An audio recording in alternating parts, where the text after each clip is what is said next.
Ya, eso mismo.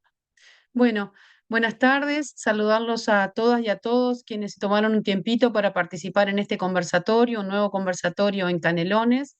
Lo primero son las presentaciones. Está Natalia Rocha.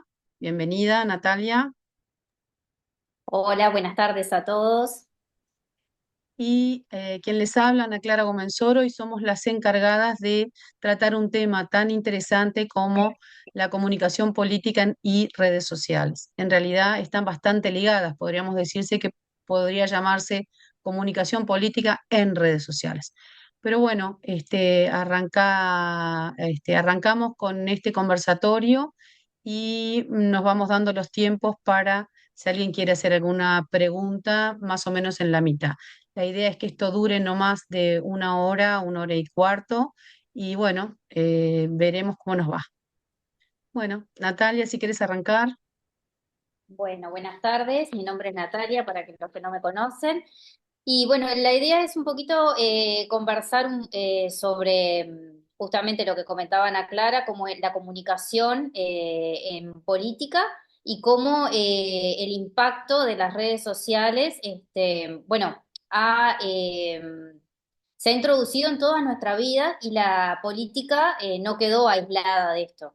Entonces, el desarrollo que han tenido las tecnologías, las nuevas tecnologías, las redes sociales, nuevas plataformas como YouTube, bueno, Instagram, las que todos conocemos, Twitter, que es una red que se utiliza mucho más para política que otras, han impactado en la vida de las personas y bueno, y han generado un impacto a nivel global, ¿no? En donde hoy estamos todos conectados, estamos todos relacionados y todos nos enteramos de todo, ¿no? De lo que pasa en cualquier parte del mundo.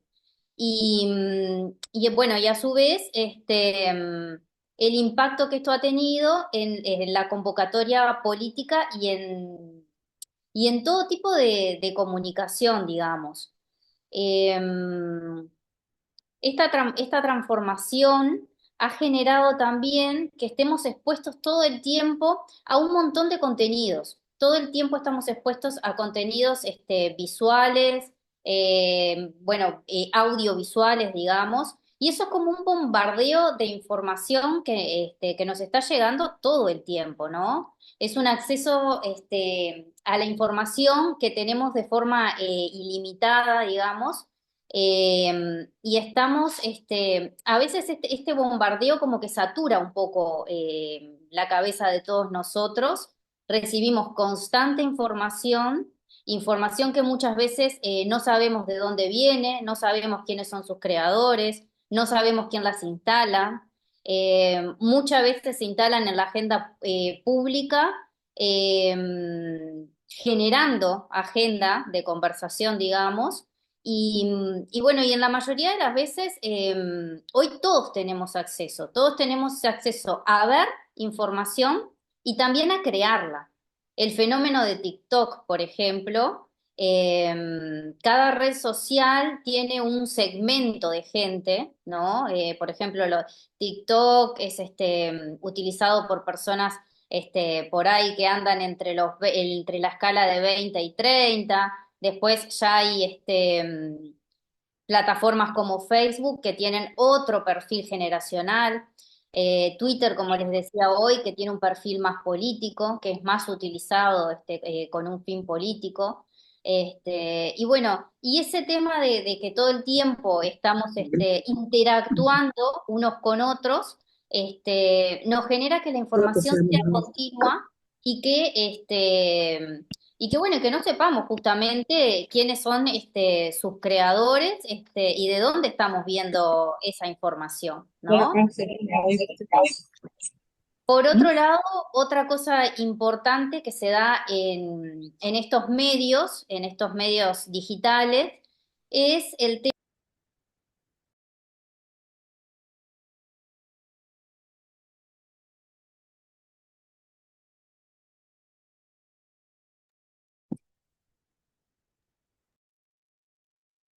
La información que nosotros queremos ver.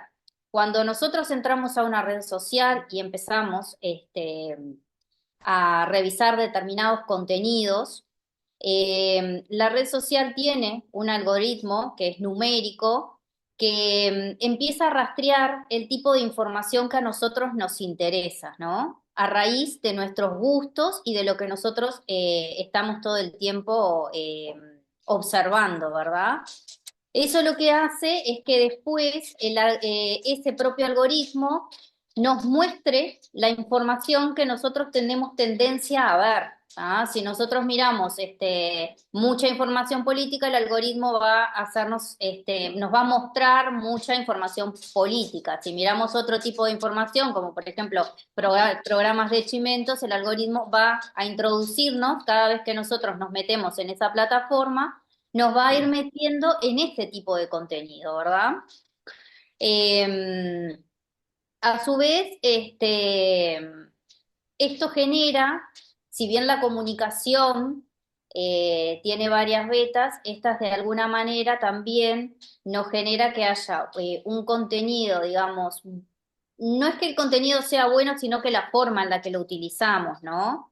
Pero hay contenidos que son verídicos y otros por ahí que no son tan verídicos, son falsos, y son utilizados permanentemente en las redes, ¿tá? Con el impacto que eso puede causar, porque si bien ya las redes sociales tienen un gran impacto, ¿tá? A nivel globalizado y a nivel mundial, también lo tienen las noticias que son falsas y los contenidos que son falsos o que no tienen una buena fuente, ¿tá? Que son integrados, pero integrados en las plataformas, pero que como les decía, no sabemos de quién viene y no sabemos qué intencionalidad hay detrás de eso. Y más allá de la parte política, estas noticias falsas pueden tener un impacto muy grande en la vida de las personas, sobre todo en las personas que son afectadas con este tipo de contenido. Porque una vez que estas cosas están en redes, el poder sacarlas de allí es muy complicado. Y al ser todo tan globalizado y todo tan vertiginoso y a un tiempo tan inmediato, la inmediatez que tienen estas redes, ha sido muy difícil que los gobiernos hayan podido, los gobiernos a nivel mundial hayan podido plantear o estar a la altura de los tiempos de las tecnologías, y se hayan podido ayornar en la parte legal de lo que tiene que ver con los controles de estas plataformas y de los contenidos. Es muy difícil poder controlar lo que pasa con la información una vez que están ya metidas en las redes de Internet, ¿no? Es como súper complejo.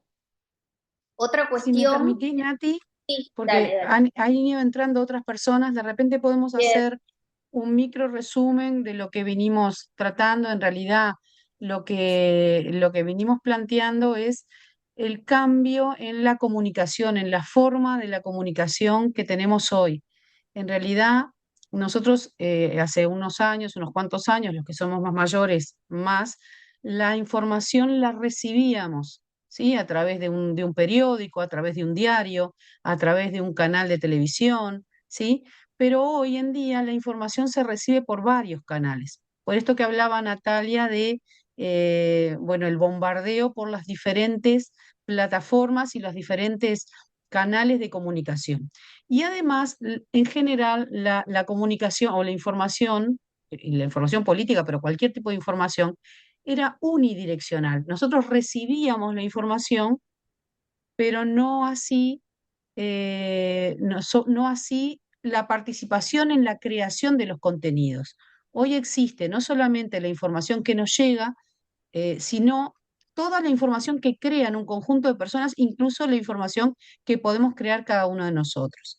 Entonces, contarles que esto va a quedar el PowerPoint colgado para que ustedes lo puedan tener con todo esto que están viendo, y además el video de esta charla va a quedar en nuestro canal de YouTube. Entonces Natalia hablaba también de esa enorme acceso a la información. Sucede algo e instantáneamente, ya sea a través de redes o a través de cualquiera de las plataformas que utilizamos, ya sea WhatsApp, TikTok, Instagram o X, esa información va a llegar. Yo me acuerdo una vez estábamos caminando con una de mis hijas y vemos un humo, ¿sí? Que salía de una zona de Montevideo, medio cercana a donde estábamos, y dice, espera que me voy a fijar, en ese momento era Twitter, me voy a fijar en Twitter qué es. E instantáneamente ya aparecía, ella puso humo en la zona de Parque Valle, por ejemplo, instantáneamente apareció la noticia de un incendio que había en la zona. Entonces, hay una enorme cantidad, o sea, un montón de personas creando contenido, entonces eso se transforma muchas veces en un bombardeo continuo de información. A esto se refería Natalia cuando hablaba, bueno, de todas las formas que nos llega esa información. Ahora, también Natalia hablaba de que esa información cuando nos llega no es inocente.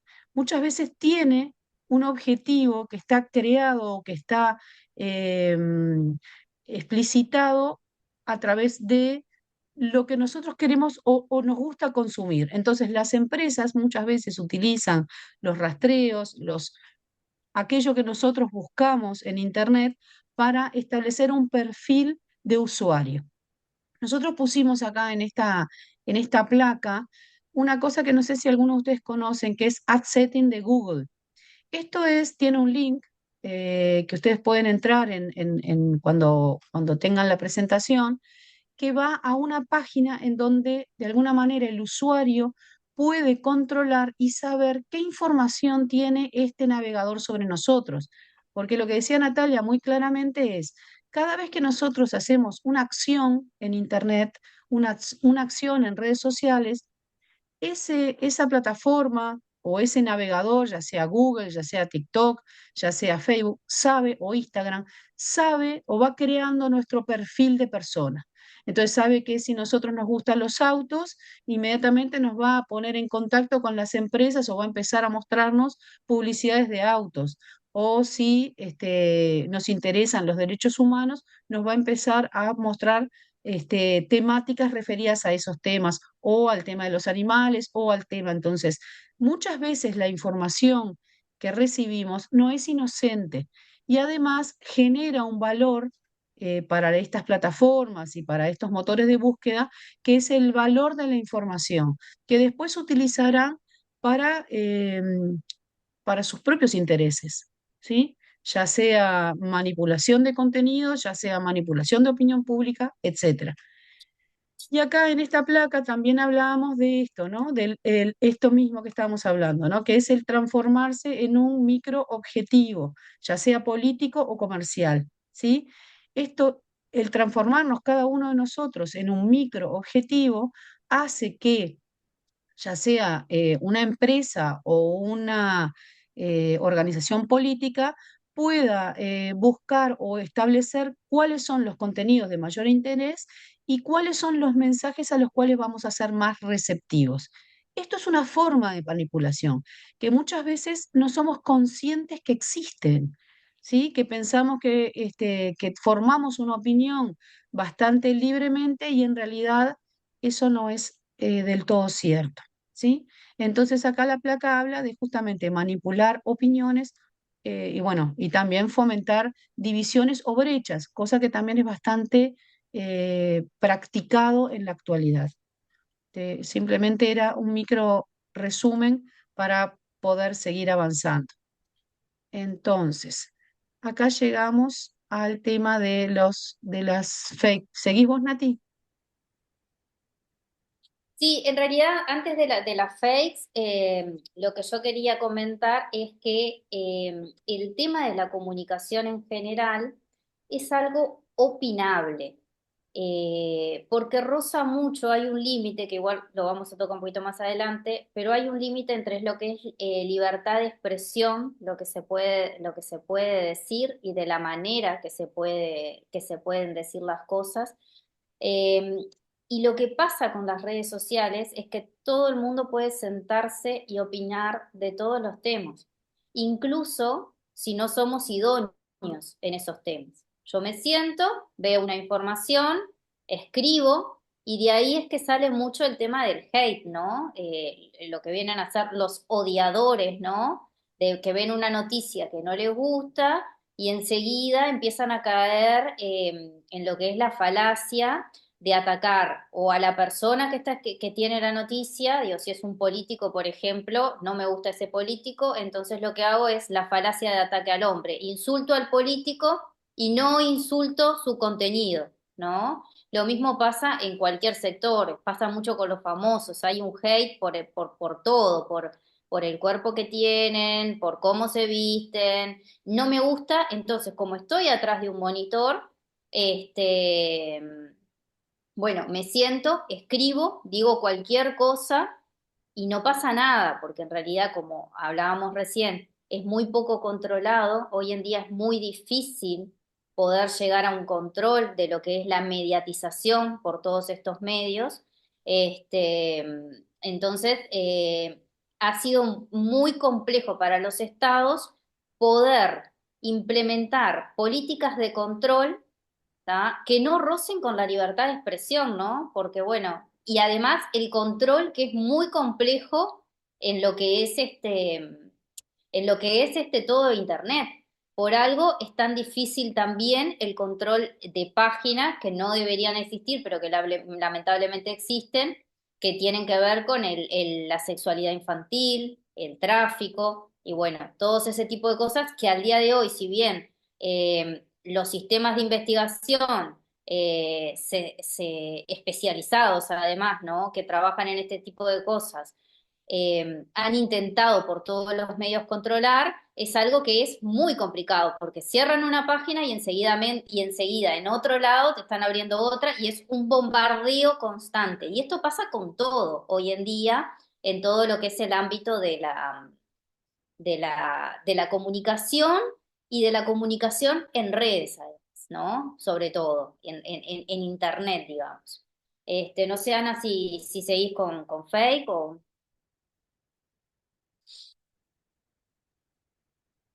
Está silenciada, Ana. Ana, está silenciada. Ah, ok, perdón, perdón. Acá la placa, lamentablemente que me quedó un texto por encima, ¿sí? Pero en realidad lo que queríamos mostrar eran algunos ejemplos bastante famosos de fake news, ¿sí? Acá la primera habla que el Papa Francisco apoya la candidatura de Donald Trump para presidente, ¿sí? Esto se hizo una encuesta después de que salió esta fake news y se estimó que el 60% de las personas encuestadas creían que la información era verdad, ¿sí? Porque en realidad esto tiene que ver con lo que hablábamos hoy de la comunicación tradicional. Nosotros, en realidad, la información que recibían las personas, ¿sí? Originariamente, en el origen de la comunicación entre las personas, era eh, una persona mayor o añosa en una comunidad era la que hacía la transmisión del conocimiento y de la información. Y nadie cuestionaba esa información, era la recepción del conocimiento, ¿no? Eso después en la aparición de los medios, ya sea los medios de los libros bueno, mucho más adelante los diferentes formatos de difusión, la gente siempre recibió esa información como verdadera, no se cuestionaba la información. Entonces, a partir de la aparición de noticias falsas en redes sociales, empieza un debate sobre, bueno, cuestionar la información que se recibe, generar lo que se llama una atención crítica o una información cuestionada. O sea, yo recibo una información y necesito saber si esa información es real. No puedo darla por válida, porque en realidad ese es el terreno fértil para que las informaciones que son mentiras circulen. Entonces, esta primer fake demostró que el 60% de las personas que lo recibieron creían que era real. Después, las imágenes creadas con la famosa inteligencia artificial. La inteligencia artificial hace muchas cosas interesantes, entre ellas crear este tipo de imágenes que parecen absolutamente reales y son falsas. Y se hicieron, ¿sí? Lo hicieron, hoy que hablamos de la campaña de manipulación de, por ejemplo, organizaciones políticas o partidos políticos, fue parte de la campaña creada para atraer los votantes negros hacia un candidato que es decididamente racista. ¿No? Entonces, este tipo de imágenes o este tipo de noticias falsas tienen un objetivo concreto, que era llegar a votantes con determinadas características. Y después no quería dejar de mencionar, bueno, no sé si la más antigua, pero sí la más famosa, que es la audición de radio de la Guerra de los Mundos de Orson Welles, en donde este, un antes y un después, porque la gente también fue tan real la transmisión, que era en realidad una obra, algo que se estaba representando, pero era tan real la transmisión que la gente pensó que los estaban invadiendo los extraterrestres. Entonces, acá el texto que subyace todas estas noticias es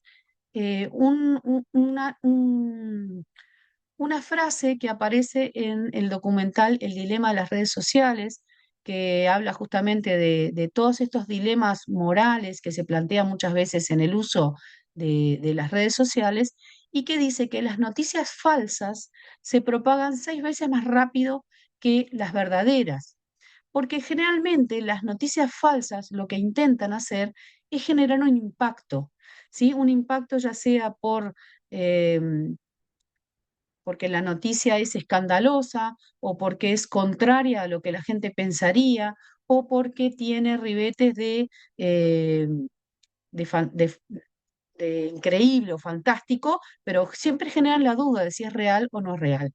Entonces, a ver un segundo que sigo admitiendo compañeras y compañeros, las fake news, esto que damos en llamar fake news, pero en realidad son noticias falsas, son un potente instrumento que utilizan varias personas. Y ahora vamos a ver cómo podemos catalogar a esas personas que utilizan las fake news para sus propios objetivos.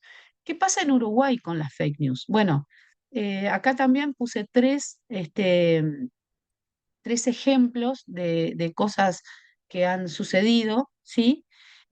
Una fue la senadora Graciela Bianchi y también la escritora Mercedes Vigil compartieron una calumnia sobre una periodista, Denise Legrand, transmitiendo una frase que parecía textual de algo dicho por ella, ¿no? Por Denise.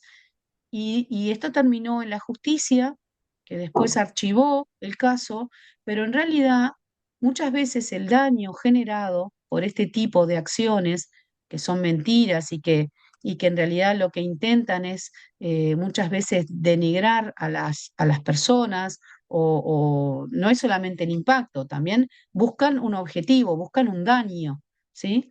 Este, directo o indirectamente, ¿no? Por aquello de, bueno, si la gente, si además esto se repite y se replica por varios instantes, la gente suele decir, ¿no? Cuando el río suena, agua trae, ¿no? El saber popular que muchas veces en esto no se aplica, porque en realidad las empresas o partidos políticos que buscan este tipo, o incluso otro tipo de organizaciones que buscan objetivos a través de esto, muchas veces hacen que el río suene muchísimas veces y que genere opinión. Entonces, que el río suene en redes sociales no necesariamente es sinónimo de que algo es verdadero. Nuevamente, Graciela Bianchi generó una crisis diplomática con el gobierno español por un tuit que hizo sobre la financiación del PSOE. Entonces, eh, en realidad, eh, habría que, en este caso, a esta persona habría que analizarlo un poco más, pero es una práctica medianamente sistemática. Y por último, aquí hay una entrevista que le hicieron en el programa En la Mira, también a Graciela Bianchi, que el periodista le pregunta, ¿no? ¿Cuál es la lógica de este tipo de prácticas, ¿no? ¿Cuál es su lógica para hacer este tipo de cosas, por publicar eh, cosas que ya sabe que son mentiras? Y ella contesta claramente, la lógica es el efecto. Este tipo de personas no solamente no tiene ética, sino que no mide ningún tipo de consecuencia de las cosas, eh, no tiene ningún reservorio en cuanto al no dañar, no tiene ninguna práctica en cuanto a pensar que el efecto que produce, más allá de que el efecto que ella desea es estar en el candelero, estar sistemáticamente en la boca de la gente, pero en realidad los efectos que producen las personas a las que ataca o en las personas en las que ella hace trascendidos que son mentirosos, eso obviamente no le interesa, ¿no? Entonces, en otra oportunidad, la senadora dijo, lo voy a seguir haciendo y me hago cargo. Y no busquen la censura porque yo soy liberal y el partido al que pertenezco es liberal. Y acá volvemos a otro tema que también planteó Natalia, hoy un poquito más temprano, que tiene que ver con si todo vale, si las redes sociales, por estar detrás de una pantalla o por estar detrás de un celular, nos permite hacer o decir cualquier cosa o publicar cualquier cosa, ¿no? Porque en realidad es tan tremendo como las personas que publican un accidente con consecuencias mortales antes que quizás la familia se entere, o cosas por el estilo, que atacan a, a- a la integridad, al honor, al derecho de las personas a no tener que ver esas porquerías que muchas veces publican, porque hay un derecho que termina, ¿no? De la libertad de las personas, que tiene que ver con el derecho de los demás, ¿no? Entonces, esta impunidad que muchas veces las personas, como Graciela Bianchi, pero no es la única, porque en realidad hay muchos ejemplos en redes sociales de gente poderosa o gente con cargos o gente que integra el actual gobierno de coalición, que tienen este tipo de práctica como una práctica constante. ¿Sí? Y Natalia hablaba de la necesidad muchas veces de los estados y de los gobiernos de regular, porque en realidad no todo vale. Y los estados deben defender también a las personas. Y si hay personas que actúan en un formato de una lógica de troll, que ahora vamos a ver cuál es la lógica del troll en redes sociales, no debería estar permitido o el Estado debería regular. Y vamos a mostrar un poco más adelante un caso concreto que sucedió hace pocos días en nuestra región. Bien, Perdón, no sé si Ana, querés seguir vos, me gusta- Nati. no, me gustaría nomás marcar una cosa que a mí me parece doblemente grave cuando las fake news o las noticias falsas vienen de un sector político, vienen de alguien como en este caso que es Graciela Bianchi, que es que es una senadora y que debería velar por el bienestar de todos los uruguayos, al igual que todos los que integran cargos políticos, como son estos, ¿no? Diputados, senadores y todas las personas públicas, ¿no? O sea, si bien tiene que ver con la ética y la moral, una ética y una moral que todos deberíamos respetar, me parece doblemente grave cuando se está en ese tipo de cargos, ¿no? Y sobre todo, todavía después de hacer la macana, digamos, porque lo que hizo no estuvo para nada bien, decir que lo va a seguir haciendo. Me parece, o sea, que entramos en un debate y es eso, es justamente a lo que iba yo hoy cuando decía que el tema de la publicación de información y la publicación de contenidos tiene una línea muy fina con lo que es la libertad de expresión, porque ella lo decía, yo soy liberal y puedo, básicamente a lo que se estaba refiriendo allí, por el contexto como está escrito, es a que ella creía en la libertad de expresión, pero la libertad de expresión, como vos bien decías, Ana, no nos permite a nosotros, los seres humanos, salir a decir cualquier cosa del otro y salir a decir cualquier cosa de determinadas situaciones que pasen. Entonces, bueno, en este caso de Graciela Bianchi y de otras personas que se manejan en el ámbito del poder, que se manejan, hoy en día es muy común la figura de lo que es bueno, los youtubers, los influencers, digamos, ¿no? Que eso es una figura que está muy en boga hoy en día, que no es todo vale, voy, digo cualquier cosa, publico porque puedo y ya está. Me parece que ahí es donde tendríamos que, si bien no todo se puede controlar en Internet, pero sí tiene que empezar a mediar, me parece, un poco de lo que sería una censura social. Tenemos que ser un poco más conscientes, ¿tá? Primero, no replicar cualquier cosa, pero más allá de eso, tener alguna forma de como sociedad de poder poner un freno a esto que es muy poco ético y muy poco moral, ¿no? O sea, nada, eso quería aclarar que en realidad es una perspectiva personal, pero bueno, seguí Ana, perdón. Totalmente de acuerdo y en realidad lo vamos a volver a tocar un poquito más adelante, cuando hablemos de algunas cosas que han sucedido y bueno, y del próximo conversatorio que vamos a tener la semana que viene, que va a ser espectacular. Bien, entonces en esta placa lo que planteábamos es cómo identificar las fake news, ¿no? Porque muchas veces nos llega una información y necesitamos saber si es de verdad, si es una verdad o si es algo creado por alguien que no tiene, que no es real o que es una mentira explícita, ¿sí? Entonces, lo primero es utilizar el espíritu crítico, o sea, siempre cuestionar, no aceptar como viene la información, ¿sí? Entonces acá como tip dice, bueno, averiguar de cuál es la fuente de esa información, ¿no? Recientemente yo vi en Facebook, por ejemplo, que algunas personas nombraban, decían, en un documento de la FIFA o en un documento estadístico de la FIFA, decían que habían aumentado no sé, 70% la cantidad de casos de deportistas que habían fallecido de muerte súbita por problemas del corazón. El objetivo de esta comunicación básicamente era habilitar a las personas que son antivacunas a volver a hablar del tema de las vacunas del COVID, ¿sí? Más allá de la opinión que tenga cada uno, en realidad la información era falsa, porque cuando uno ponía el documento de la FIFA, etcétera, etcétera, y los porcentajes, uno simplemente pone algunas frases de la información que aparecen y no aparecía nada. Simplemente aparecía un replique de un diario local de Salto, ¿tá?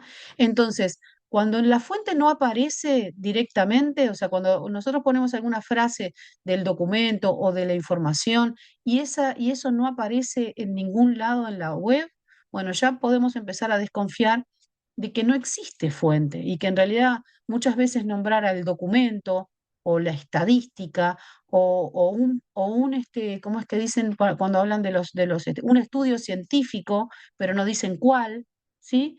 Esto nos tiene que prender luces de alarma en cuanto a el origen de esa noticia. Lo siguiente que nos tenemos que preguntar es ¿a quién perjudica esa publicación? ¿Sí? O sea, tratar de establecer cuáles son los parámetros a quienes está destinada esa información que está planteando o esa información que nos llegó. ¿Y a quién beneficia? ¿Sí? Entonces, tratar de ubicar como esos parámetros. Siempre hay que buscar informarse, tener espíritu crítico, que era lo que decíamos hoy, y no aceptar como verdad todo lo que aparece en redes. ¿Sí? Acá la placa dice, algunos de estos ejemplos de fake news responden a un activismo político militante y sirven para desacreditar a partidos políticos, perdón, y sirven para desacreditar a partidos políticos o líderes políticos concretos por su gestión, instituciones, organizaciones, etcétera, con un objetivo propagandístico claro. Yo no sé si ustedes se acuerdan que en la campaña anterior apareció una fake, en realidad apareció, no era una fake, era un chiste sobre Pompita y cosas sobre la calle Powell que nombraban Pompita. Eso partió y después más o menos se estableció que en realidad partió de la interna del Partido Nacional, que era una forma esto es una opinión personal, no tengo la certeza, pero en realidad era una forma de eh, de demostrar un poderío, ¿no? O sea, yo puedo, mirá, dar un aviso, ¿no? Mirá que yo tengo las posibilidades económicas de, de hacerte una campaña en contra, ¿no? Fue un aviso y me parece que fue leído rápidamente, porque en realidad, lamentablemente, las redes sociales son privadas, ¿sí? Facebook Ahí tiene un tengo que... dueño, X tiene un ¿De qué dueño, estás hablando? No entiendo. No tengo, pero ni eh, idea. voy a poner un mute ahí, bien. Y muchas veces esos dueños no solamente tienen intereses eh, personales, comerciales, sino que a su vez venden información o venden servicios a otras personas que sí tienen otros intereses y que utilizan esos datos de las redes para sus objetivos concretos. Entonces, dice la placa, la mayoría de estos tipos de fake news son estrategias de manipulación que parten de perfiles falsos o personas inescrupulosas. Acá veíamos un caso en donde no era un perfil falso, era de hecho un perfil certificado, es un perfil que estaba certificado como verdadero, ¿sí? Que tienen ese tip celeste que certifica como verdadero, ¿sí? Estas campañas de desinformación tienen como objetivo influir en la opinión pública y en eventos políticos. En este caso, porque estamos hablando de la comunicación política, pero otras veces tienen eh, intereses comerciales en influir. Yo no sé si alguien vio una película polaca que se llama Hater, que es una película que trata de una agencia de publicidad de redes sociales que se dedica a levantar productos en detrimento de otros. Entonces había, por ejemplo, una empresa que tenía una crema facial, suponete, ¿no? Que era una empresa farmacéutica que promocionaba una crema facial que tenía determinadas características.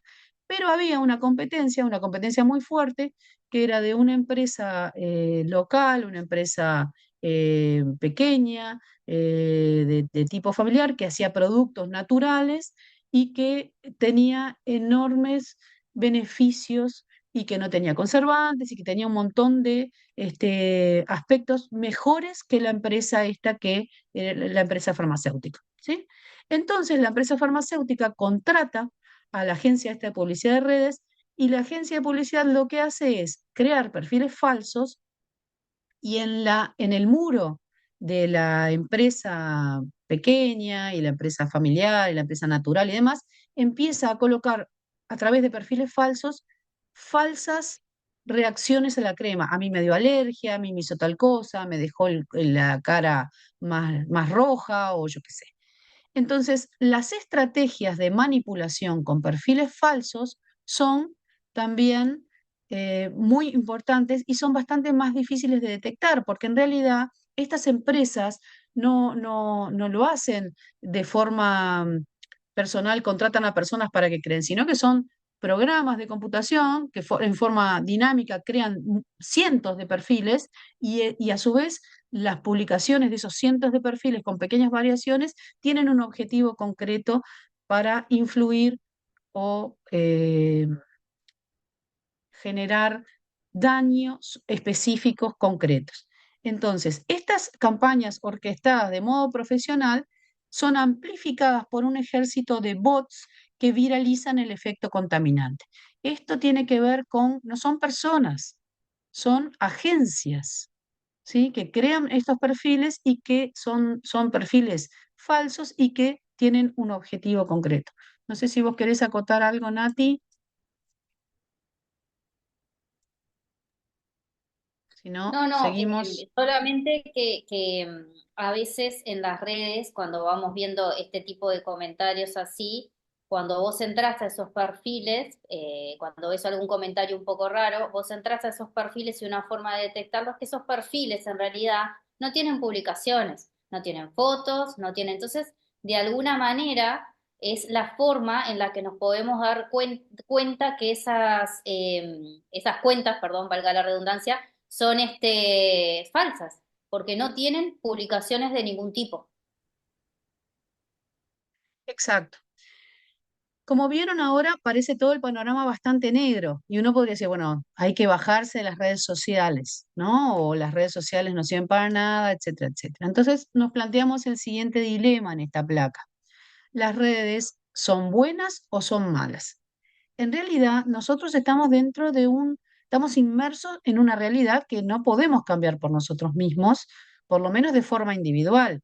Entonces la placa dice, los medios tradicionales, como los periódicos impresos y la televisión, han visto una disminución en su influencia debido a la creciente preferencia de las plataformas digitales, por lo que podríamos decir que las redes son una realidad innegable de la que es muy difícil prescindir, ya que buena parte de la discusión actual o la generación de opiniones sale de ella.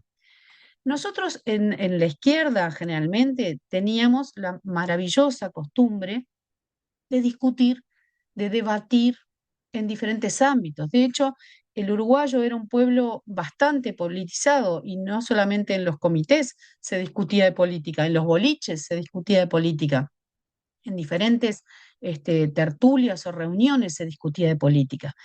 Esa práctica se ha perdido, ¿sí? Y lamentablemente las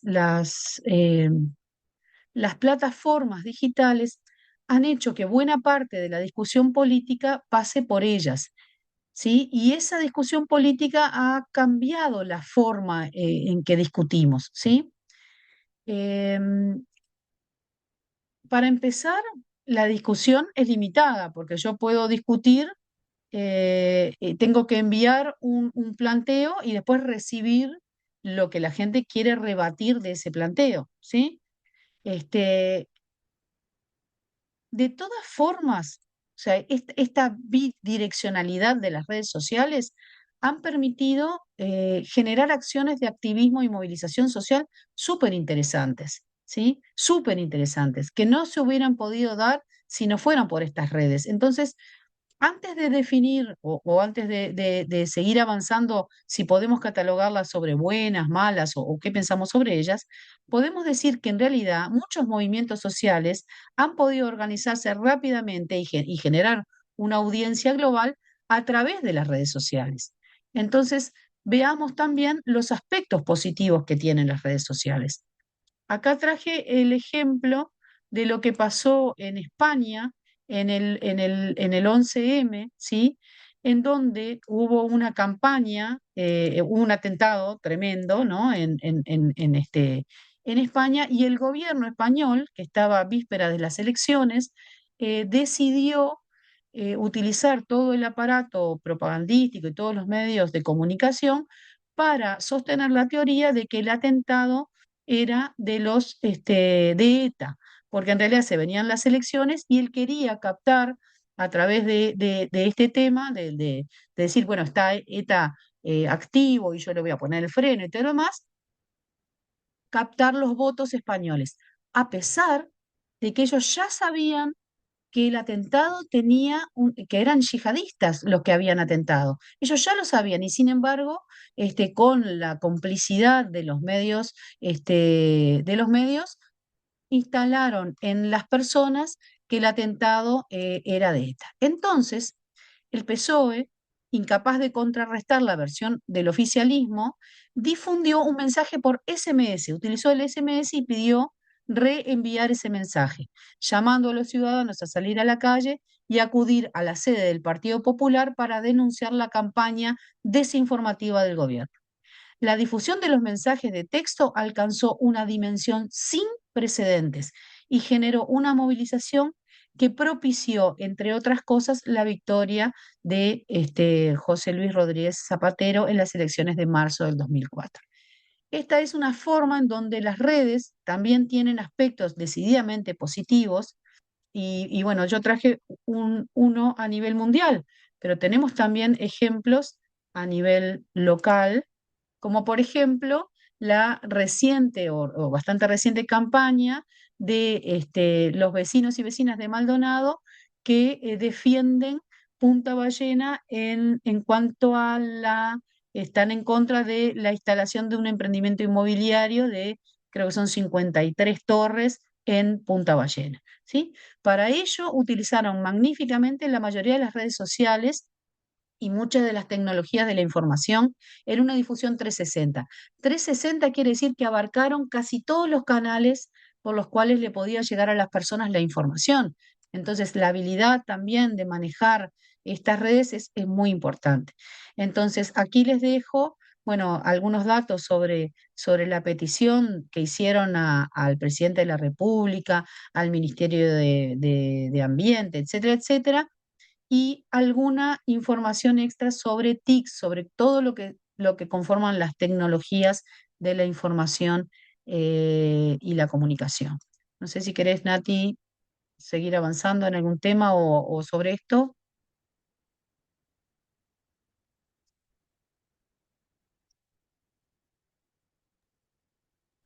Perdón, Ana.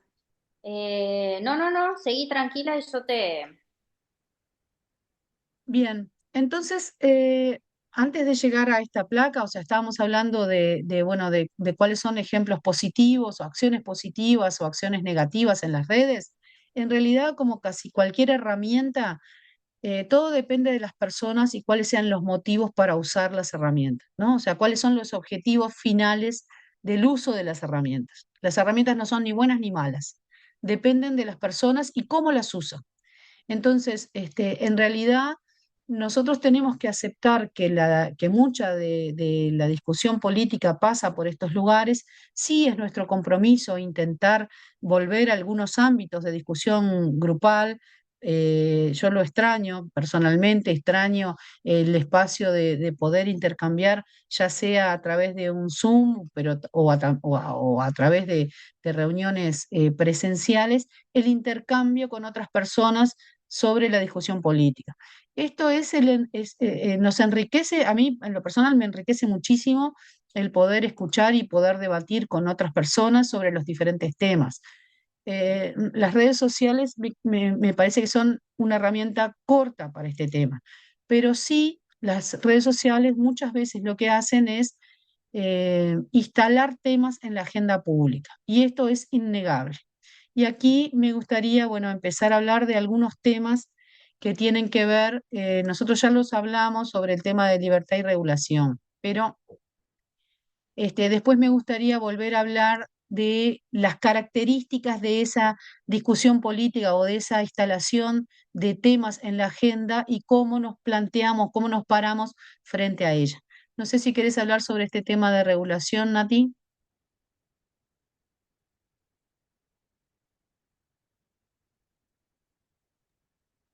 Bien, sí, en realidad es un poco lo que ya de alguna manera fuimos picoteando un poquito.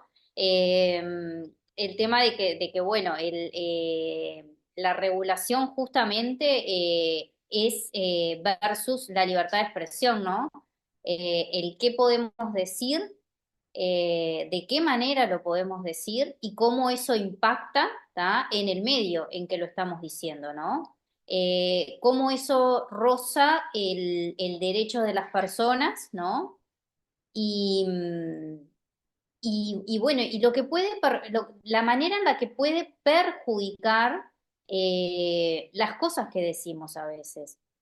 Las redes sociales, como bien decía Ana, es una herramienta, ¿tá? Se puede utilizar para algo positivo y también se puede utilizar para algo negativo. Creo que es el momento también donde esto no lo pusimos, Ana, y capaz que no lo mencionamos, no lo conversamos nosotras, pero me parece que es algo importante como para empezar a pensar en políticas públicas en la educación, ¿no? Que incorporen este tipo de redes, ¿tá? Y lo que tiene que ver con la enseñanza. Primero, porque estas redes y todo lo que tiene que ver con Internet y con información puede ser utilizada de forma muy positiva, porque hoy en día, en estos tiempos donde vamos a un ritmo muy ágil, el sistema educativo ha quedado un poco relegado a ese sistema bancario en el sentido de que está el docente y los alumnos escuchan, entonces incorporar lo que es lo audiovisual, las redes y todo eso puede ser algo sumamente positivo, ¿no? A su vez, el tema de la regulación de la opinión es debatible, ¿está? Es debatible porque todos tenemos una opinión, obviamente. La libertad de expresión nos permite como derecho expresarnos, decir lo que pensamos, por lo menos viviendo en democracia, ¿no? En otros contextos, bueno, ya sabemos lo que se ha pasado, ¿no? Pero bueno, y por otro lado, también tener en cuenta que las redes sociales de alguna manera han cambiado las formas en las que vemos las cosas y se da muchas veces una suerte de división de lo bueno y lo malo, ¿tá? Sin tener en cuenta los matices. Esto que pasa mucho en la Argentina, digamos, de esa brecha, ¿no? Como que no hay puntos intermedios. Y bueno, y un poco lo que hemos ido mencionando es justamente eso, ¿no? Lo que pasa con la libertad de expresión, lo que digo, el impacto que esto tiene y las dificultades de regulación. En algún momento, si no me equivoco, fue Mujica el que habló de que para atacar este tema hay que pensar en algo más globalizado, ¿no? Que un solo país no va a poder regular lo que ocurre en algo tan complejo como es el Internet si no hay una conversación más global de cómo poder regular estos temas, manteniendo el respeto por las personas justamente y por su derecho a la expresión, ¿no? Eso es como un punto que es un debe que tienen, creo yo, los estados en general, ¿no? Algo que no han podido atacar hasta el día de hoy. Entonces, creo que es algo como para pensarlo, reflexionarlo en realidad, ¿no? Porque es tan complejo que, que, que me parece, y tiene tantas patas este tema de la comunicación, que va a ser muy difícil poder llegar a acuerdos en estos temas, ¿no? Bueno, nosotros aprovechamos a comentarles que la semana que viene tenemos sobre ley de medios a un invitado de lujo, así que los esperamos. Para los que recién entraron, les avisamos que esta presentación va a estar en nuestro canal de YouTube de reciente creación, así como todos los conversatorios que tengamos de aquí en adelante. Bueno, seguimos avanzando un poquito más. Esta placa lo que hacíamos era mencionar el reciente caso de un juez brasilero que eh, suspendió las actividades de X, de Twitter, porque hicieron varios intentos de que la empresa controlara algunos usuarios que tenían unos mensajes que estaban bastante tremendos, mensajes de odio, etcétera, ¿sí? Y nos deja planteadas algunas dudas, ¿no?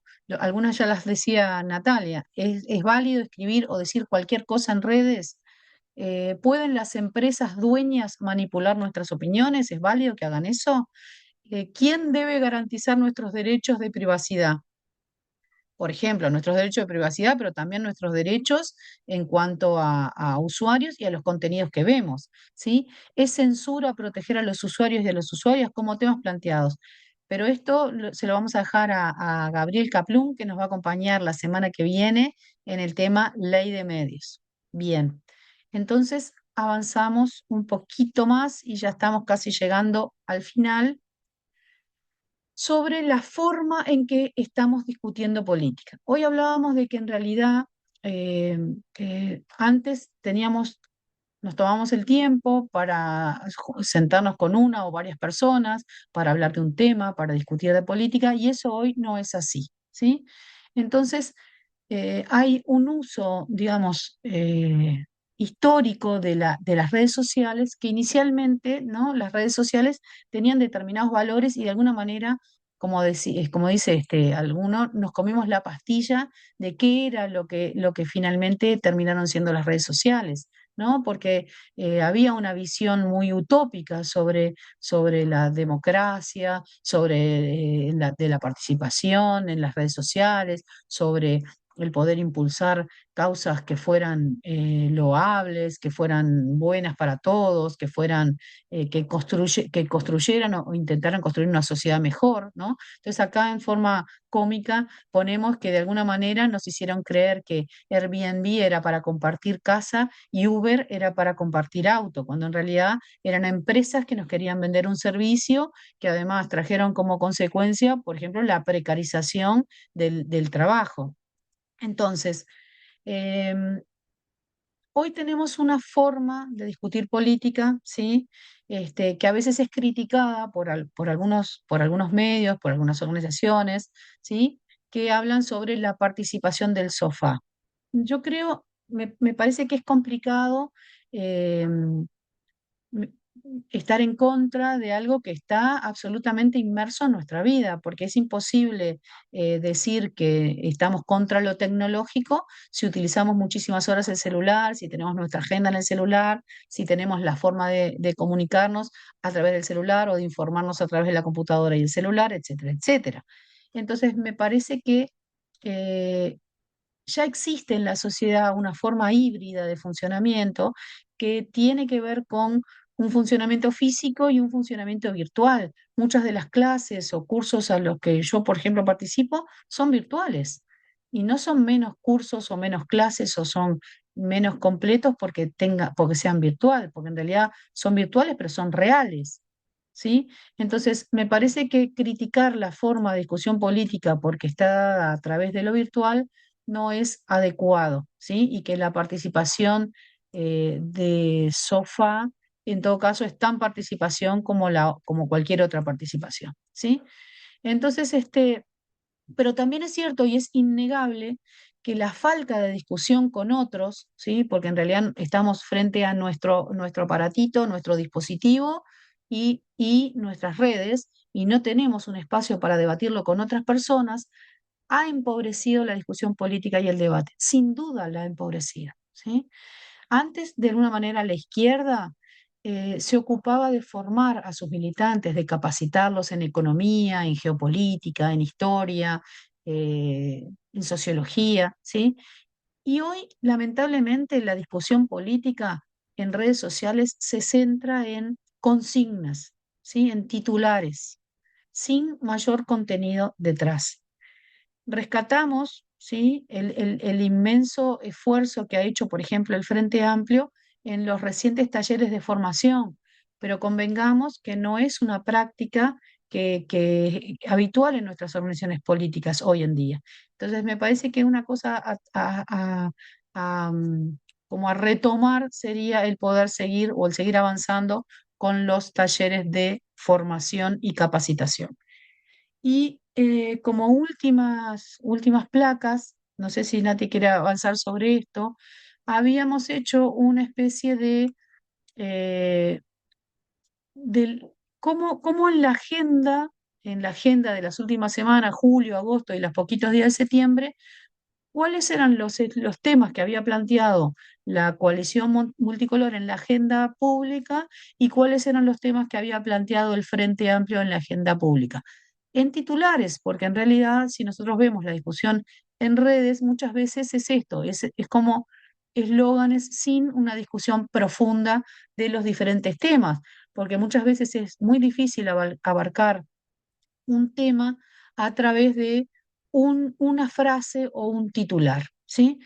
Entonces, no sé si Nati querés avanzar en esto o en lo anterior, pero acá habíamos dejado como los titulares que había tenido la coalición multicolor en estas semanas y algunos titulares o temas que había planteado el Frente Amplio en estas semanas. Bueno, si querés, bueno, vamos viendo un poquito bueno, estas agendas y bueno, en relación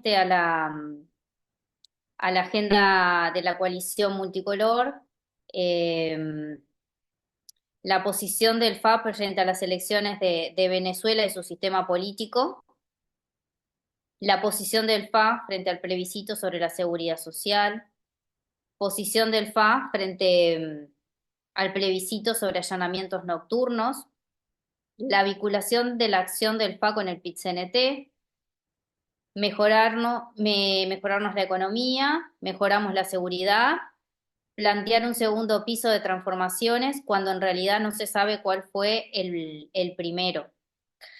A mí, en relación a la agenda, me llama la atención,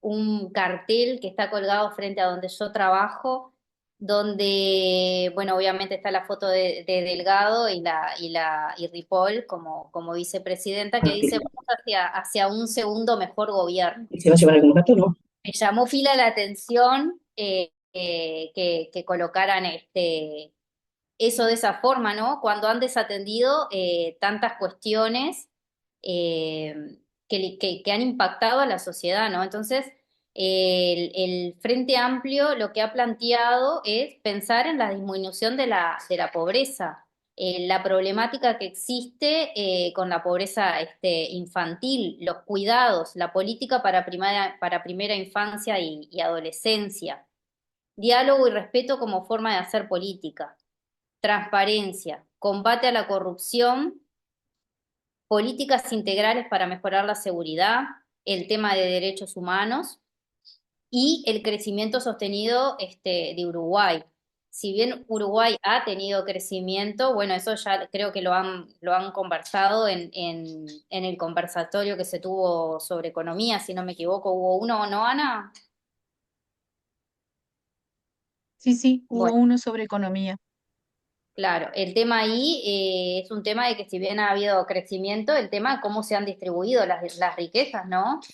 Eh, que no ha sido una distribución como las que nosotros tuvimos en el 2019 con el Frente Amplio, ¿no? Donde había un consejo de salarios que apoyaba al trabajador. El tema del Ministerio de Trabajo, tratar con el Ministerio de Trabajo en este gobierno eh, ha sido sumamente difícil, ha sido súper difícil para defender a los trabajadores, por ejemplo. Y bueno, todos estos temas que están sobre la mesa y que hacen al vivir de la gente, ¿no? Y bueno, no sé, Ana. Sí, en realidad lo que nosotros queríamos mostrar con estos titulares son cuáles son los intereses fundamentales, ¿no? Es claro que en realidad digo, era algo que ya sabíamos, que es difícil que hablen de algo sin nombrar el Frente Amplio, ¿no? Que la coalición hable de algo sin nombrar el Frente Amplio. Porque en realidad no es por la positiva, sino es por el ataque al otro, ¿no? Entonces, por eso decíamos, bueno, presionar a que el Frente tenga una posición sobre las elecciones de Venezuela y su sistema político, etcétera, etcétera, ¿no? Y el frente, por otro lado, en vez de salir a contestar, digo, a veces tenés que contestar, no tenés más remedio, pero en vez de hablar o poner en la agenda este tipo de cosas, o hundirse en ese tipo de planteos que hace la coalición multicolor, lo que ha hecho es plantear temas que son de interés de todos los uruguayos, ¿no? Cómo de alguna manera infantilizan la discusión cuando hablan de seguridad a través parece que tuvieran la varita mágica que a través de los allanamientos nocturnos fueran a resolver el tema de la seguridad, cuando en realidad la seguridad tiene aspectos multicausales que hay que atacarlos por lo menos de forma integral. Lo mismo sucede con el plebiscito de la seguridad social, que también no digo, hay la seguridad social, como dijo el Frente Amplio y el presidente del Frente Amplio, y como ha dicho la vertiente artiguista, es necesario un diálogo social en donde estén incluidos todos los actores que van a participar. Entonces, me parece que en estos titulares de estas semanas, de lo que ha sido la participación en redes de la coalición multicolor y del Frente Amplio, se ve claramente cuáles son los objetivos o las temáticas disparadoras para cada uno de los conglomerados. Entonces, ya medio para ir cerrando, ¿sí? Seguimos un poquito más con el tema de la agenda, ¿sí?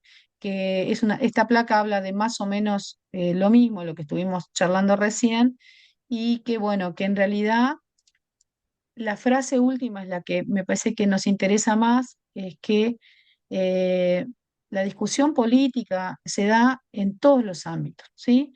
En el mano a mano, se da virtualmente, y todas esas discusiones o esos debates, porque a veces la gente dice, no, no quiero discutir o no quiero debatir, pero en realidad en la discusión, en la dialéctica, en el intercambio de opiniones es cuando se puede intentar llegar a una síntesis. Si las posiciones ni siquiera se discuten, es imposible construir una síntesis para tener una idea o una posición sobre algo. Acá la frase dice, nuestra práctica ha sido la de la mejor política, ¿sí? Ya que desde el barro lo único que se logra es seguir chapaleando sin avanzar. Entonces nosotros acá terminamos con la presentación y bueno, dejamos un pequeño espacio si alguien quiere, este, acá tenemos unos mensajes que vamos a leer. Enrique del Cardal, Florida. Muy rica la jornada de información, como tú dices. Las herramientas no son buenas ni malas, depende cómo se utilicen. Para quienes estamos en los interiores profundos, nos permiten estas herramientas estar más informados y poder participar en actividades o intercambios. Sería imposible hacerlo físicamente por nuestra lejanía. Totalmente de acuerdo contigo, Enrique. Totalmente de acuerdo contigo. Esos son los aspectos positivos que tenemos que utilizar positivamente de las redes sociales. No sé si alguien quiere comentar algo bueno, volver a comentarle incluso a los que entraron recién, que esto quedó grabado y que vamos a subir toda la presentación y la charla en nuestro canal de YouTube. Así que, bueno, no sé si alguien más, o si Natalia quiere decir algo. No, en relación a esto que estábamos hablando de la agenda también, mencionar que la forma de fijar agenda, en este caso de la coalición multicolor, es también una forma de centrar la conversación a otros ámbitos, ¿no? Es decir, bueno, posicionate sobre Venezuela, así no hablamos de Marcet y de la corrupción que hay en el gobierno. ¿Tá? Entonces vamos tirando, para mí es un poco de suciedad en la campaña, ¿no? O sea, está ahí en el límite, porque es una forma de descentrar, de fijar una agenda que mire para otro lado para ocultar que está pasando. Bueno, pasó también desde mi punto de vista, capaz que estoy equivocada y soy una mal pensada, pero cuando el presidente se separó de su mujer también, estaba todo bastante complejo y bueno, muchos medios de comunicación, que esto seguramente lo va a tratar Caplum cuando hable de medios, que sabe mucho además, y que trabajó por la ley de medios. En relación a cómo actúa la concentración de medios y bueno, y cómo hace que fijar agenda, ¿tá? Y darle color a la separación del presidente y no hablar de lo que estaba pasando realmente en el Uruguay y la situación que se estaba viviendo con casos de corrupción, donde se le mintió a un parlamento, donde se entregó un pasaporte que no se debió haber entregado.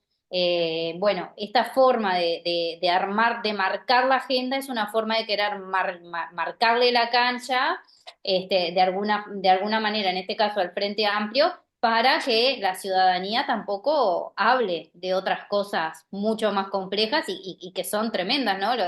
El grado de corrupción, por ejemplo, que estamos viviendo al día de hoy a nivel parlamentario. Yo no recuerdo haber visto una cosa así, que todo el tiempo estén saliendo noticias de algún caso de corrupción, ¿no?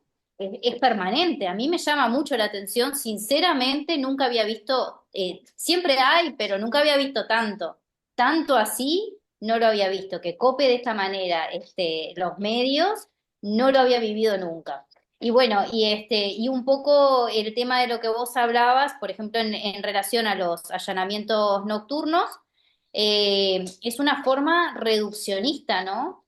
De ver lo que está sucediendo, y está claro que hoy en día el narcotráfico está copando los barrios, se están dando situaciones muy complejas que son multifactoriales, que no se pueden analizar con una sola cosa y ahora van a empezar a salir también porque ya están saliendo en redes y en las noticias de allanamientos erróneos que se están dando y bueno, y todo lo que eso implica a nivel social, ¿no? Bueno, la otra semana, ya avisamos, la semana que viene, no, la otra, el día 24, vamos a tener otro conversatorio sobre allanamientos nocturnos con la ex jueza y abogada Mariana Mota, que va a ser espectacular también. Voy a leer algunos mensajes y acá vamos cerrando. Dice Cristina, excelente, me uno a lo que dice el compa, saludos. Gabriela dice, muchas gracias por el encuentro. Sin dudas, la virtualidad y presencialidad tienen sus ventajas y desventajas. Cristina Díaz desde Jun, Río Negro, muchas gracias por estar. Las MP, supongo son mesas políticas, dice Cristina, se hacen por Zoom. Eso evita el viaje y el gasto a Fray Bento, supongo, y se discute con orden. Yo estoy segura que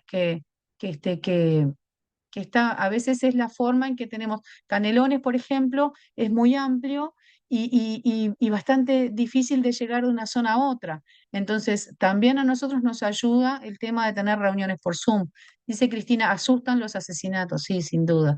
Acá Marisa dice, gracias, Ana y Nati, súper interesante y clara la presentación. Agradecida de contar con tanta gente sabia y valiosa que aporta, pienso, en un lugar desde un lugar respetuoso, claro y sencillo. Salud. Bueno, muchísimas gracias. Para nosotros fue un placer compartir este espacio con ustedes y bueno, nos vamos a seguir viendo en los próximos conversatorios. Muchas gracias. Bueno, muchas gracias. Muchas gracias. Gracias. Muy bueno. Gracias. Muchas gracias, Ana Clara. Excelente la exposición. Gracias. Les mando un beso. Llegó tarde, Segovia, hermoso, que viene para Juárez. Para la falta de